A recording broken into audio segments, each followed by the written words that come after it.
Okay, so first one, write as an index where n is an element of n. So that means it's a natural number, a positive whole number. So 125, using your calculator, you type in 5 to the power of what until you get 125. So that's 5 to the power of 3. Same idea with 8. 2 to the power of what is 8? So type into your calculator 2 and the empty power button, and then you'll end up getting 2 cubed. So you can type in 2 to the power of 1 is 2, get 2 to the power of 2 is 4, 2 to the power of 3 is 8. And then here we have 32 can be written as 2 to the power of 5. 1000 can be written as 10 to the power of 3. And again, that's just a matter of using your calculator to type in 2 to the power of, change the powers until you get the correct answer. Find 36 to the power of a half, so you can type it into your calculator as is, or you know that the power of a half means square root. So square root of 36 is 6. Same 27 to the power of a third. You can either type that exactly into the calculator as you see, or you know that it means the cubed root of 27. And again, into your calculator, the cubed root of 27 is 3. 3 by 3 by 3 is 27. Next one, simplify using the rules of indices. So let's do the numerator first. Multiply means I add the indices. So that'll give me 8 to the power of 8 over 8 to the power of 4. And that line means divide, so that means I take away. 8 take away 4 is 4. Next one, do my brackets first, so BIDMAS. So we have b means b to the power of 1, multiplied by the square root of b means b to the power of a half. And that's all to the power of 4. Again, BIDMAS, do my brackets first. When the sign is multiply, it means I add my indices. So it's b to the power of 1 plus a half is 1 1/2, or 3 over 2. And that's all to the power of 4. So using my power to a power rule, I multiply these together. Just type it into your calculator. 3 over 2 multiplied by 4, or work it out yourself, is 12 over 2, which gives me b to the power of 6. So you can use your calculator, or you can work them out yourself like I've done. The third one, we have c divided by c cubed. So that means c to the power of 1 divided by c cubed. Because the number on the top is smaller, I'm just going to rewrite it as c to the power of 1 divided by c cubed. Might be easier to see. So the sign is divide, the bases are the same, therefore I subtract my indices. 1 take away 3 is minus 2. Write without using indices, so in other words, simplify. 2 cubed using your calculator is 8. 8 to the power of 0, we know anything to the power of 0 is 1. 1 over 3 squared is 1 over 9. 4 to the power of negative 2, you can either type it into your calculator, or using the rules, you know it's the same as saying 1 over 4 squared, which equals 1 over 16. And then 25 to the power of a half, again you can type that into your calculator, or you know the power of a half means square root, so square root of 25 is 5. Know what natural numbers are. So natural numbers are all the positive whole numbers. Integers, positive and negative whole numbers. Rational numbers are number of fractions, basically they're fractions. And then real numbers contain all the rational and irrational numbers, so it's all numbers that can be put on a number line. Then number 2, express 240 as a product of prime factors. So you can either use a calculator, or you can use your method of division. So let me just put in a new page. Can't do it, so I'm going to do it down here on the side.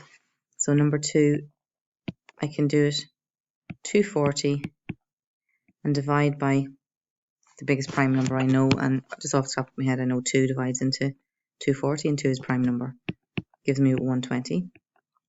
Divide by 2 again, leave me with 60. Divide by 2 again, gives me 30. Divide by 2 again, gives me 15. I can divide that by 5 to give me 3. I can divide that by 3 to give me 1. So I know I've come to the end when I've got 1 as my answer. So then all I do is make my list. 2 by 2. So 2 by 2 by 2 by 2 by 5 by 3. or I can write it as 2 to the power of 1, 2, 3, 4, multiplied by 5, multiplied by 3, and that gives me 240. Now you can do this using your calculator as well, using your calculator buttons. So let me just change colour. If you're using your calculator button, what you need to do here to write or to express 240 as a product of prime factors is type 240 into your calculator, then press equals, then press shift, and you're looking for the button underneath fact. So you're looking then for the button that looks like this.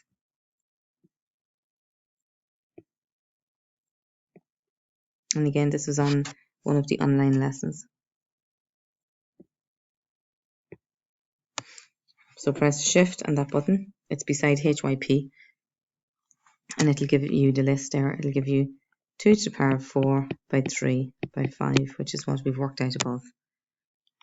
Then number 3, write this number here in the form a by 10 to the power of n, i.e. in scientific notation. So again, if you're unsure, you go back, you look for the lesson on scientific notation, and the answer must be correct to 3 significant figures.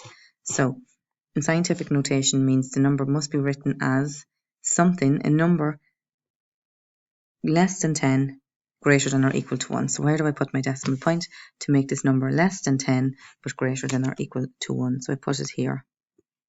So that'll be 5.4367981 multiplied by 10. So it's multiplied by 10 to the power of something, and the something comes from the jump. So my decimal point in the original question was here, and I jumped 1, 2, 3.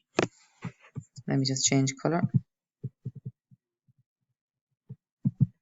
So I'll do it up here. 1, 2, 3, 4, 5, 6, 7, 8. So that's 5.4367981 by 10 to the power of 8. But the question says correct the 3 significant figures. So that's going to be counting 1, 2, 3. Put my line. The 6 causes the number in front to increase by 1. So it's 5.44 by 10 to the power of 8 is my final answer there. So significant figures in scientific notation were done in the online lessons before Easter. And then here we have another example. Write 235427 in the form a by 10 to the power of n, i.e. scientific notation, and this time it's correct to 2 significant figures. So again, where do I put my decimal point to make this number here less than 10 but greater than or equal to 1? So I have to put my decimal point in here. So it's 2.35427, always multiplied by 10 to the power of something, and the something comes from the jumps. So let's change colour. So the decimal point in the original question was here, and I jumped 1, 2, 3, 4, 5 jumps. So it's by 10 to the power of, how many jumps did I say? 1, 2, 3, 4, 5. And I want to round this number here to 2 significant figures. So counting 1, 2. The 5 causes the number in front to increase by 1, so it'll become 2.4. Let me just write it over here. 2.4 by 10 to the power of 5. And that is that.